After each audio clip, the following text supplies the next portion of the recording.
It could have been just another Sunday, another quiet Hawaiian day of rest, while the turmoil and pain of a great war in Europe was, in fact, a half a world away. The great ships of the Pacific Fleet lay at anchor, the pride of America's Navy. It could have been just another Sunday, but it wasn't. It was Pearl Harbor, December 7th, 1941, and for Americans, their war had just begun.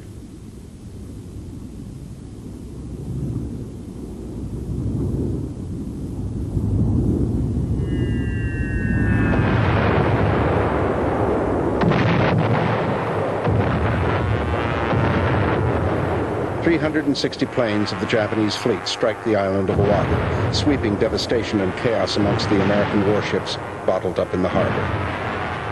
In desperation, pilots and gunners alike scramble to their planes. Too late to stem the wave upon wave of determined Japanese pilots as planes and men and ships suffer great wounds of battle, and in some cases, like the Arizona, simply disappear in a mighty explosion and slip beneath the water forever, taking her men with her.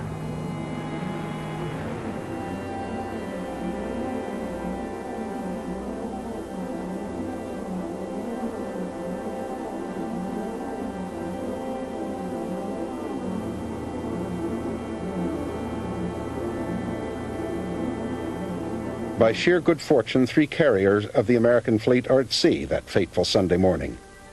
For the moment, the Enterprise, the Lexington, and the Saratoga are all that stand between the shores of North America and the dedicated aims of the Japanese Empire. That and a handful of submarines are given the awesome task of standing watch across the vast Pacific and holding fast, whilst a hurt and confused nation is to catch its breath and prepare to defend itself. The initial victory over the Americans inspires the Japanese war machine as they sweep across Southeast Asia and the Pacific. To an exact and well-planned timetable, the combined air, sea, and land forces of Imperial Japan set in motion a strategic military conquest of Asia and the Pacific.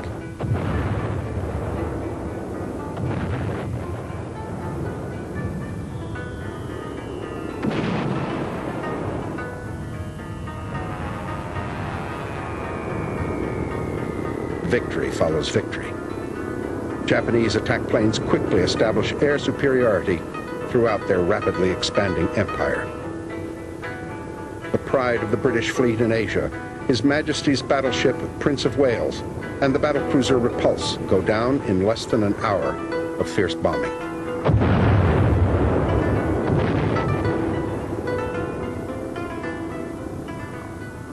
The great naval base at Singapore suddenly becomes a base without a fleet.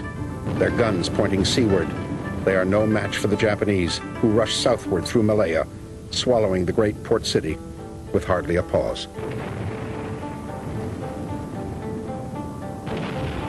They march across Thailand and Indochina and meet resistance at the Burmese frontier. What was initially to be a rearguard action becomes an uncontrolled rout as panic triggers a bloody retreat of British, Burmese, and Chinese troops. The great oil fields of the Dutch East Indies are swept up as part of the giant prize of war. The combined might of militant Japan is relentless and seemingly invincible. From Manchuria and China's great coastal cities to the tip of Alaska, to New Guinea, to Australia, to the border of India, the net of Japanese conquest spreads, its pattern and seam without flaw, except for the Philippines. Tokyo had allotted General Homa a schedule of 50 days to crush the combined U.S. and Filipino troops and secure the Philippines. The 8th of December, 1941, scant hours after the attack on Pearl Harbor, 108 bombers with fighter escorts strike Clark Field and obliterate most of the B-17s and fighters sitting idle or hangared. By December 26th, Manila is declared an open city. Douglas MacArthur, overall commander, has ordered all troops to Bataan Peninsula and his own headquarters to the island fortress of Corregidor. Scarcely a month has passed.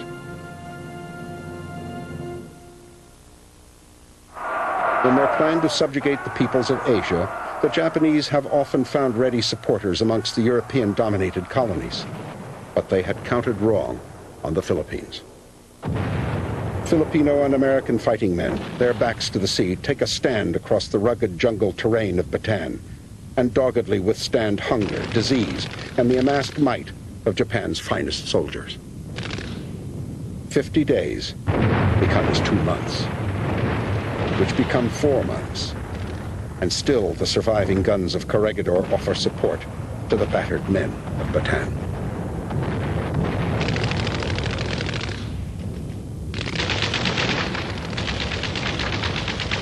Those few ragtag remnants of fighting men who pay a bitter price for the most desperately needed commodity in the early months of the war with Japan: time. The thinly spread sea watch across the Pacific. The gallant volunteer pilots of the Flying Tigers, always against superior numbers. The grit of men like Wingate, Slim, and Vinegar Joe Stilwell, who lead their beaten soldiers out of Burma's jungle hell, only to return and carry the fight to the enemy. April 1942. 16 B-25 bombers lurch skyward from the deck of the USS Hornet. In disbelief, the citizens of Tokyo experience the unthinkable. The Americans stage an air raid on Tokyo. America is barely 4 months into its war with Japan. The remaining defenders of Bataan, racked and ravaged by the wounds of battle, hunger, and exhaustion, surrender and are ruthlessly submitted to a suicide death march. Corregidor stubbornly resists. It is approaching the 5th month of their siege. The Japanese timetable for conquest has hit a snag. The Coral Sea. The air arm of the Japanese fleet is stopped for the first time, and an Allied strategic victory puts a halt to Japanese plans for the invasion of Australia. It coincides with the final surrender of Corregidor. Gallant men and women have paid a terrible price to stem the tide of Japanese military ambition. It is June 1942. Admiral Yamamoto orders a mighty armada of 165 warships to set sail for what he is certain will be a reaffirmation of Japanese might. Planning to draw the American Pacific Fleet northward, the bulk of the Japanese task force converges on tiny Midway Island. Confident of the element of surprise and leaving nothing to chance, Yamamoto arrays an awesome strike force that includes 4 aircraft carriers, 9 battleships, an escort of more than 40 cruisers and destroyers, and a convoy of 51,000 soldiers.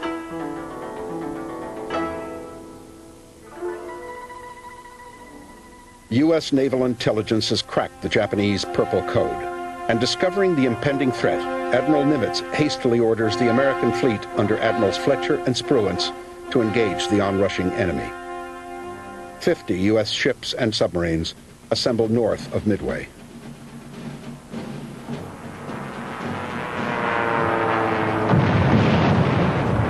The first wave of Japanese bombers strike Midway, inflicting severe damage. The Japanese are startled to discover the presence of the American fleet to their northeast. The Enterprise, Hornet, and Yorktown launch dive bombers and torpedo planes to the attack. More than 500 combat aircraft are launched from the decks of the embattled Japanese and American carriers.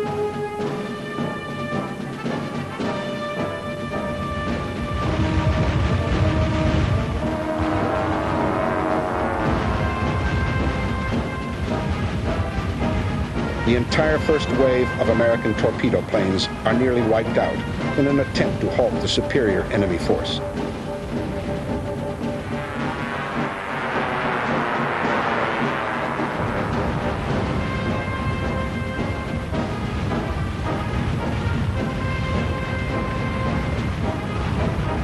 Dive bombers finished the task. In minutes, the Japanese carriers Akagi, Kaga, and Suryu are flaming wrecks. A Japanese counterattack reaches the American fleet.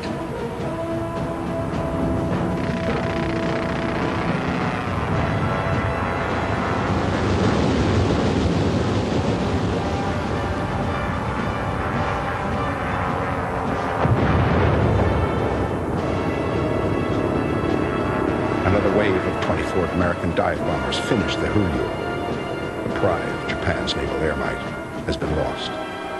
America loses the venerable Yorktown and an escort destroyer. 132 U.S. aircraft are lost, and 7 airmen and sailors. But the price to the enemy is staggering. 4 carriers, a heavy cruiser, 275 planes, and 3,500 men. The tide has turned. Henceforth, the Empire will be on the defensive, struggling to hold their prior gains. It will be a long and bitter struggle. British and American forces in Burma continue to mount a campaign of gradual containment, stubbornly forcing the Japanese to slow their expansion and dig in as the monsoon season approaches. Unarmed cargo planes crawl their way upward over the dizzying heights of the Himalayas to haul desperately needed supplies to Chiang Kai-shek's beleaguered Chinese army, while Chennault's flying Tigers harass the enemy from the air. Disregarding the tremendous odds against them, their battered planes rise again and again to engage in bitter dogfights Japan's superior air forces. Japan's setbacks on the sea and in the air have not, however, been shared by the hardened troops of the Japanese army. The war on the land will be the deciding factor. U.S. Marines set the pace of things to come. It is August 1942. An American amphibious force moves against the Solomon Islands. Units of the 1st Marine Division establish beachheads on Tulagi and Guadalcanal. Determined they must stop the American initiative, the Japanese Navy rushes supplies to their island garrisons. Day and night, continuous battles rage at sea and on land as Marines and Japanese troops struggle for every foot of terrain.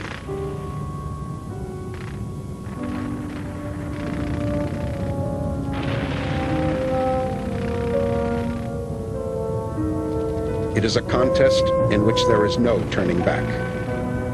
In the end, it is the Marines that are there to stay. The March of Time!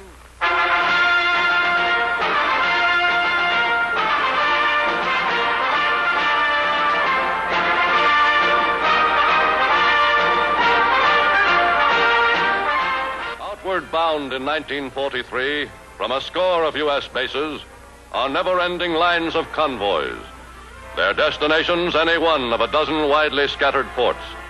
In each vessel's hold are piled tons of the weapons and war materials, the food and supplies which are now pouring out from U.S. mills, farms, and factories.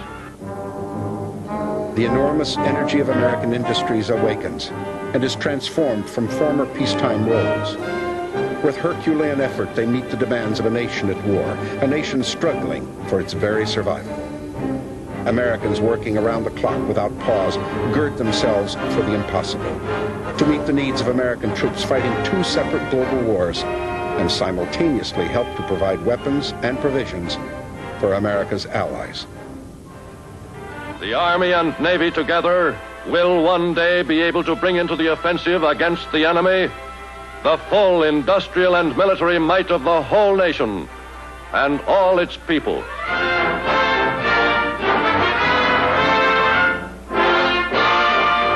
Time marches on. It is 1943. Allied command begins the long, arduous task of driving the enemy back from their defensive perimeters in the Southwest Pacific. Fleet operations hammer Japanese-held bases along New Guinea's northern coast. The American 5th Air Force establishes a pattern of support operations that again and again launch continuous waves of fighters and bombers that decimate enemy ground installations.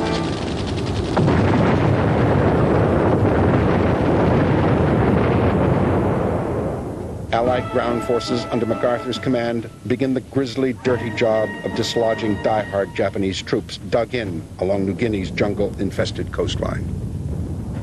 It is also a war against the savage elements of weather and terrain.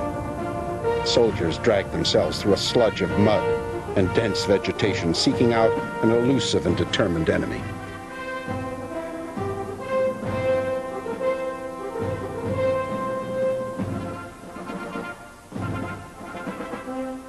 Allied strategy demands the isolation and eventual collapse of Japan's main base at Rabaul.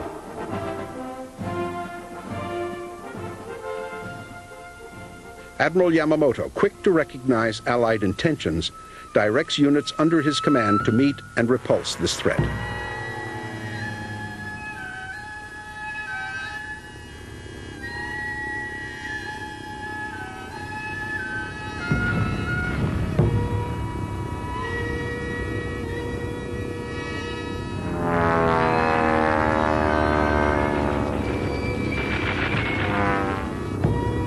By the end of the year, Allied forces gain air and sea superiority. The Japanese have lost more than 3,000 planes and pilots. Their ranks of skilled veteran pilots are rapidly thinning, and with the death of Yamamoto, they have lost their most skilled military strategist. Allied attention is now drawn northward to the island chains of the Gilberts, Marshalls, and Marianas. American and Japanese troops will engage in some of the most severe and violent military engagements of the war.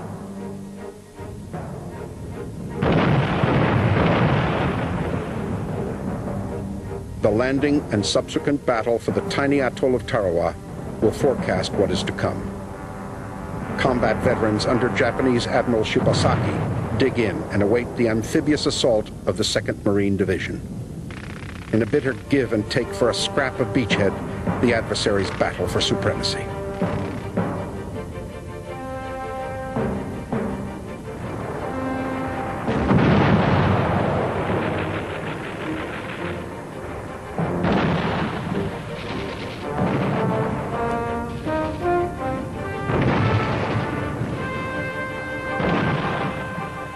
In a last suicidal counterattack, Japanese forces collapse.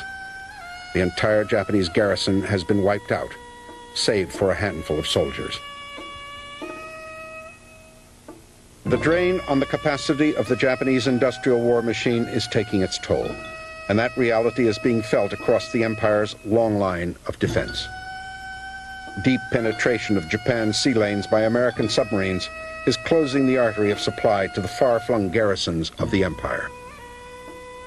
In 1943 alone, over 300 Japanese supply ships are sunk by American subs. British and Allied forces hold the line at India's frontier. Slowly, the Japanese are pushed back deeper into Burma, harassed relentlessly by British and American air units, who now dominate the skies over Southeast Asia. The campaign for control of Japan's chain of fortified islands continues. Kwajalein, February 1944. Marine and Army units hit the beaches after 3 days of saturated naval and aerial bombardment. By week's end, the island is in American hands, at a cost of 372 casualties. The Japanese count their dead at nearly 8,000 defenders.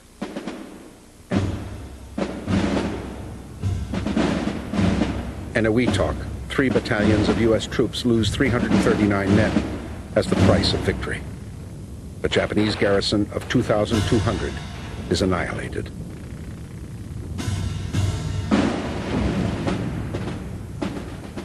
June 1944. Marine units make 8 beachheads on heavily defended Saipan. It is nearly a month of bitter struggle before the island citadel falls.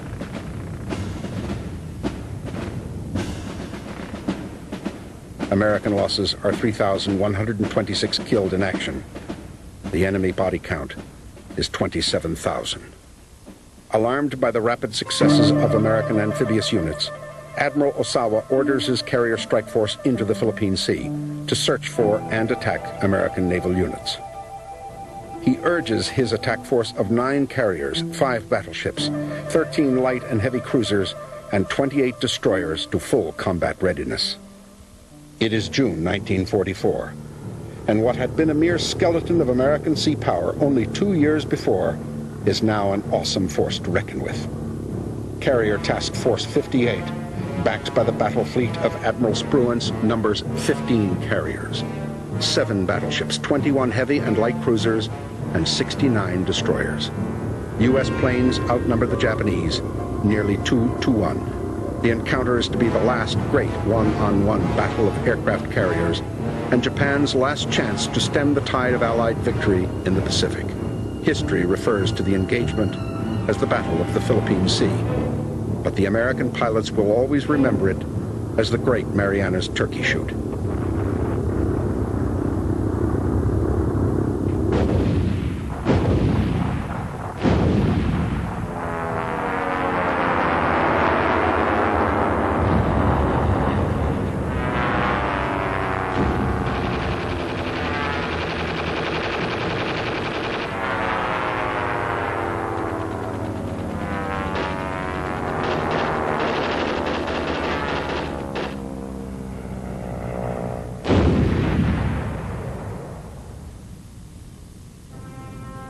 By nightfall, the Japanese have lost 346 planes and 2 carriers. Osawa hastily withdraws. The following day, another carrier is sunk and an additional loss of 65 planes. The Americans have lost altogether but 30 planes and the loss of not a single surface ship. The dream of empire is doomed. The American timetable is stepped up. A mighty armada of more than 700 ships bearing 200,000 troops is preparing for their massed landings on the beaches of Leyte, the Philippines. Aware that the retaking of the Philippines will isolate Japan and cut off supply lines of oil from the Indies, it is determined that at any cost, the liberation of the Philippines must be stopped.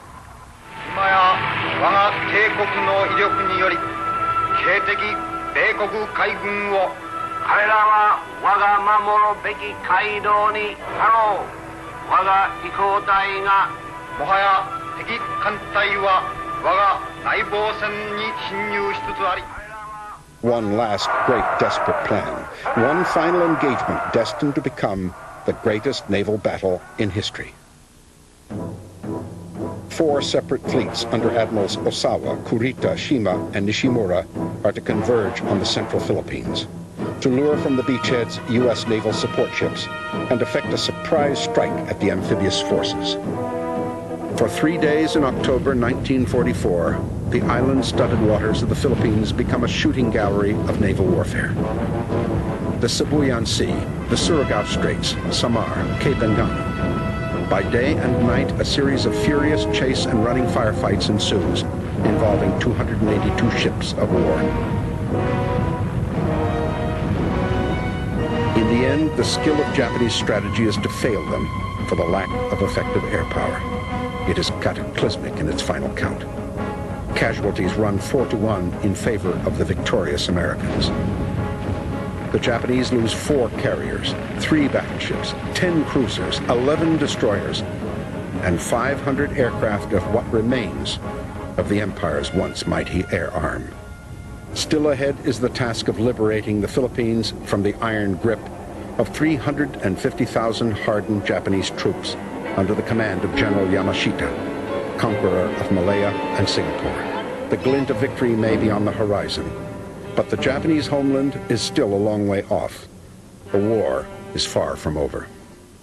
A bitter struggle for Leyte results in the gradual withdrawal of Japanese units to Luzon. Stubbornly, Yamashita gives ground. Savage street fighting and house-to-house close combat slowly, painfully, drives enemy forces from Manila. The task of seeking out the remaining isolated Japanese units in the Philippine campaign will continue on for the duration of the war. Iwo Jima, a rock-strewn island complex of caves, tunnels, and concrete defenses overshadowed by Mount Suribachi and garrisoned by 22,000 die-hard Japanese. Air and naval units pound enemy installations as assault teams of the 3rd, 4th, and 5th Marine Divisions hit the beaches. The long, bloody struggle up from the thin strip of beachhead becomes a grim slaughter in close hand-to-hand fighting.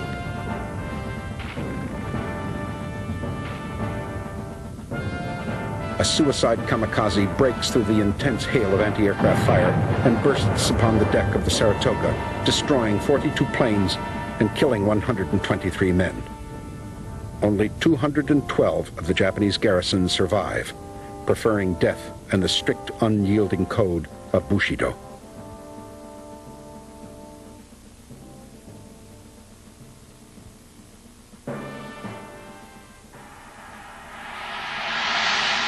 The Marines take the summit of Suribachi, and American air power has gained an advanced base from which it can now carry the war to the Japanese homeland. April 1945. A great fleet of Allied ships prepares for the assault on Okinawa. Along an 8-mile stretch of beach, long columns of landing craft stream towards the shore as 1,300 vessels disgorge the first massive wave of troops. 60,000 men take and hold the beachhead. In desperation, the Japanese hurl wave after wave of suicidal kamikazes against the Armada. With fanatical dedication, some of the attackers run the gauntlet of intense anti-aircraft fire.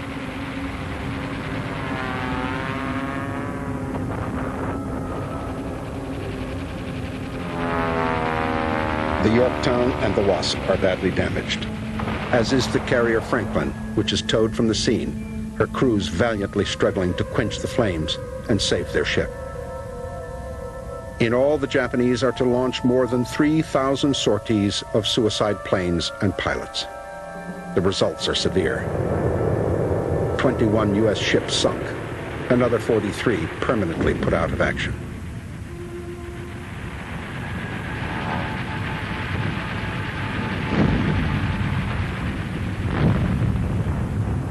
The Japanese have elaborated an interlocking network of mountain defenses cut across the southern extreme of the island. It is here at the Mashinato Line that American forces will face stiff and fanatical opposition. In less than 3 months of savage combat, the toll of Japanese dead will exceed 120,000. Many sealed in caves, refusing surrender. Many more as suicides, who will simply leap to their deaths from high cliffs. Allied forces draw Japan's net of empire ever closer. Super Fortress B-29s flying at high altitudes and capable of long distances are bringing the war to the Japanese homeland. Conquest of the Marianas and Iwo Jima makes possible continuous airstrikes from new air bases seized by advancing Allied ground forces. Japanese fighter wings take their toll of American bombers until long-range P-51 fighter escorts are able to accompany the superforts and stave off enemy attacks.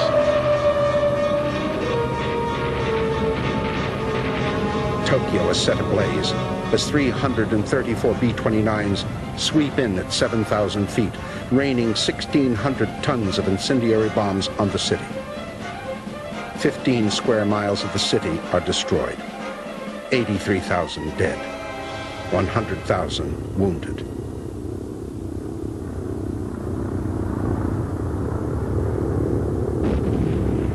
The operations continue over Nagoya, Kobe, Osaka, and Yokohama. The morale of the Japanese people sinks to its lowest ebb. Millions are homeless. Food is scarce. Japan is ultimately under siege. And though all appears hopeless for survival of Japan as a military adversary, there are still some 4 million Japanese troops in China, Manchuria, and in Japan. And they may well prefer a self-imposed genocide to surrender.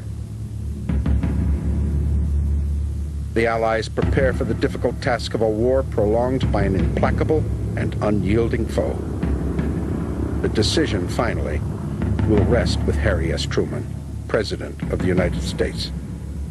On his conscience will rest the responsibility of launching a doomsday weapon of such significance that a single device can obliterate an entire city in the pause of a single breath.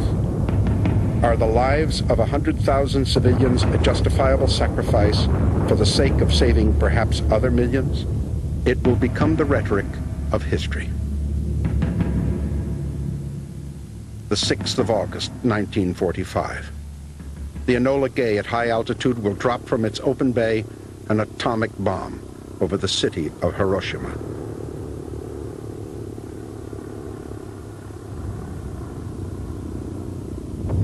In a flash and rush of burning wind, 78,000 people will die. 3 days later, Nagasaki suffers a similar fate.